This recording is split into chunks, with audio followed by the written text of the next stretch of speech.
Jude, what are you up to in this workshop then? Making some shelves for my monkey chamber. Okay. So we've got a little collaboration tonight. It's stuff. Upcycle Interiors, lending the uses of the workshop and tools to the monkey chamber, which at the moment looks like you're going to transform this heap of rubbish. Scrap scaffold boards are going to become the caterpillar that turns into the butterfly. Is that what we're after? Or a monkey. Or yeah, that's good. So we're going to have a caterpillar that turns into a monkey. Fantastic. It's the first time it's ever been done. And what are you doing here then? So we're getting off this metal, whatever, I don't know what it's called again. There we go, done.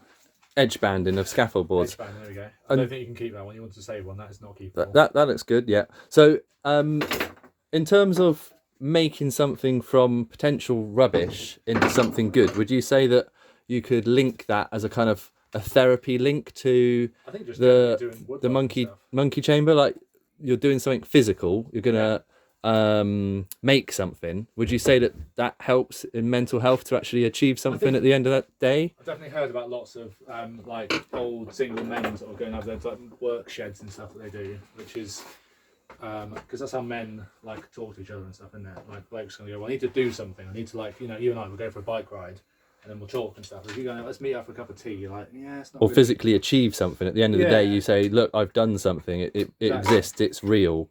So do you think that, I often think when I meet painter decorators, and I mean they just specialise in painting, I think they must be very mentally, not strong, but relaxed, chilled kind of people. Happy in your own mind, in your own company. Exactly. They spend a lot of time on their own painting rooms white, getting ready for the white padded cell at the end of the year.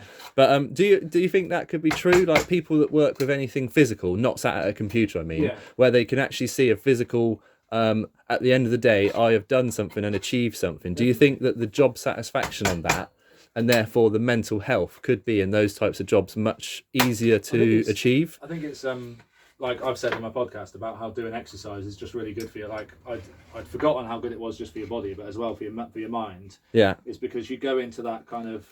I was listening to a video the other day about like the flow state. You're just doing something and not all that mind, all that kind of active thinking about what's going to happen later, what am I doing tomorrow. You're just in the moment. And you call it, I think it's the hip word right now, the trending word is mindful. Mindfulness as well. Mindfulness. I think you said before, haven't you? Like when you're painting a wall or something, you might have some music on or whatever, but you're just concentrating on just that little bit of paint or whatever, and just like you're literally like watching paint dry. Sometimes you can have a podcast on about the monkey chamber, which makes you cry in your paintwork. You can put your favourite podcast on, you know. And then the customer comes in and goes, "Why are you crying in the corner there?" I'm still going to suggest any podcast, whatever podcast you want on, but you know, if you want to listen to a wellbeing one, then go for it. But yeah, there's definitely a lot in that, and I think, like I say, for men especially, I think the way we kind of ease ourselves into like having these kind of conversations is lots of the time by having a purpose to meet up and do something, and then like the kind of talking about how you're feeling or talking about what you've been up to, whatever, it kind of comes out gradually. Whereas I think women are a lot better at meeting up explicitly to do that. If I said, they just meet up around a coffee and don't actually have a. Do you want to meet up tomorrow and talk about how we're feeling? You'd be like, no.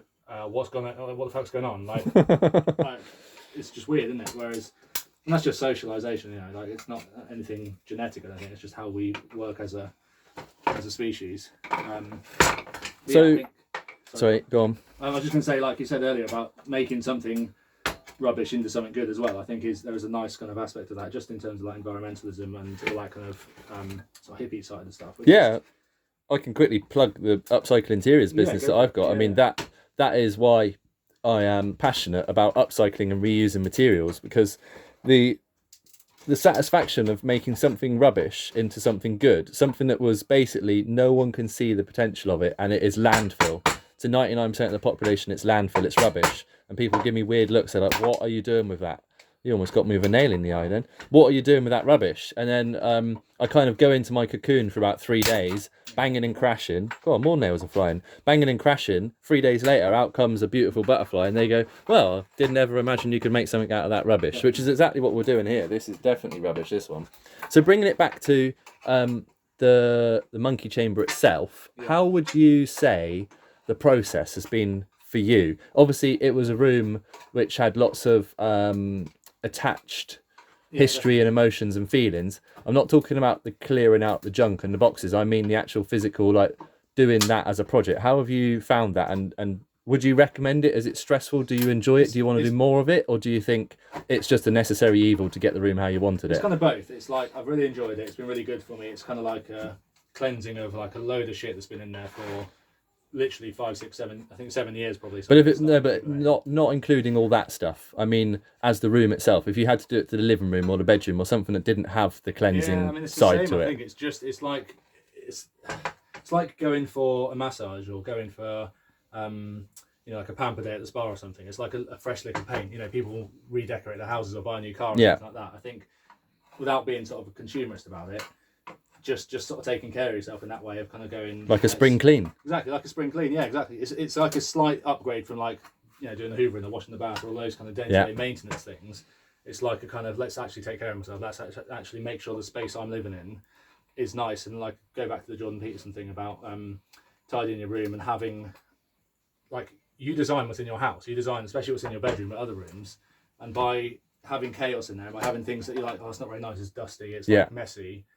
That's your state of mind. That will be when you wake up in the morning and you look for a pen or you look for your clean pair of socks and you can't find them.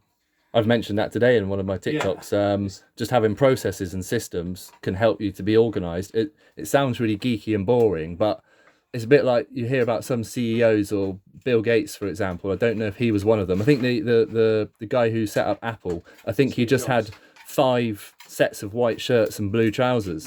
Something that was really boring and plain. Bartlett does it as well. Exactly. He just wears a black shirt every day, a black t-shirt, black jeans, I think, and a cap. Because Monday to Friday, that is his uniform. He doesn't want to confuse his mind with things that aren't important. And Mo Gordat, who does a great podcast called Slow Mo as well, is a millionaire. I think he is. He works for Google and all sorts of big companies.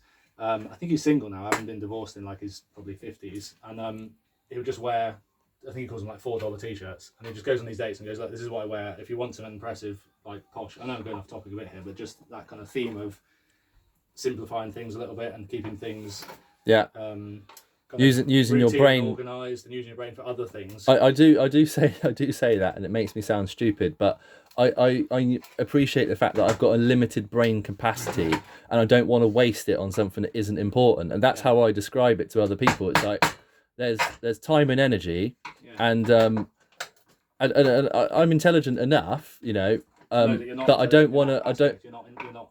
Yeah, it's like I've got like you said, like I think in some of your podcasts, it's like a glass or something that you fill up, and it's like it's mental energy. That's what it is. It's energy. Holding it the whole time. And it's like I don't want to waste that energy thinking about if I go to work and I don't have like the holster pocket style, like tradesman trousers and stuff, and I wear something different, or I dig something out the back of the wardrobe. It's an old jumper that I've had for 20 years, and I'm like, you know what, I might as well carry on using that until it's actually ruined with the work I'm doing, and then I can throw it away.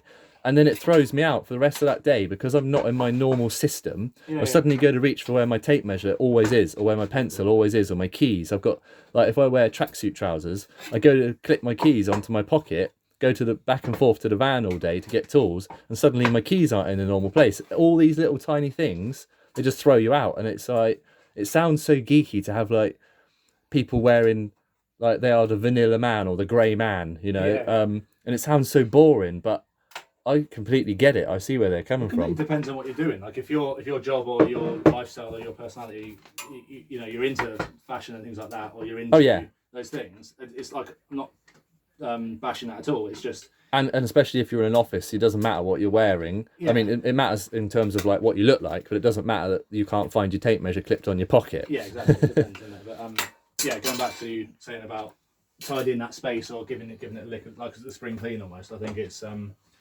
people get entrenched in just kind of that's how my house is and it's just messy or whatever. And I think I've been like that for years, and I've kind of gone.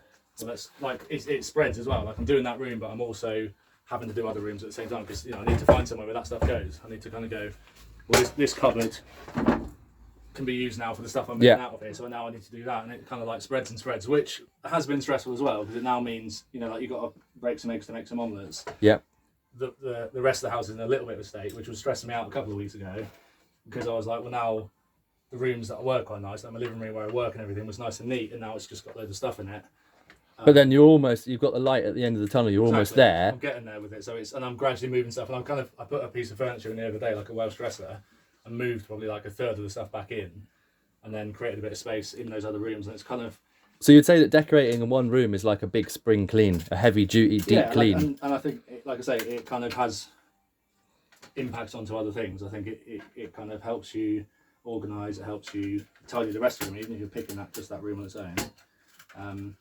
It's just, I found for all these kind of projects, it's like know your capacity for it. I think I tend to go, and I think you probably do as well, go like all guns blazing towards a project, and then it's like let other things drop, and it's kind of making sure you kind of you can do that for so long. You can burn the candle at both ends for only so long. So that when I get stuck into a proper renovation, during the renovation I get stressed, but once the renovation's done and the complete property is done up, I then am exhausted afterwards because I've been 100 well, you can't go more than 100%, but I've been 100% on it day and night, finished it, and then I go, right, I'm kind of done for that for this year. Like, I've only got one renovation in me per year. I can't do more than that because it's just too much drain on my system. I think we'll have to leave it there because this is 11 minutes. I hope TikTok will allow an 11-minute video.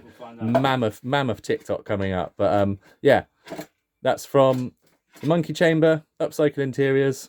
Stay safe.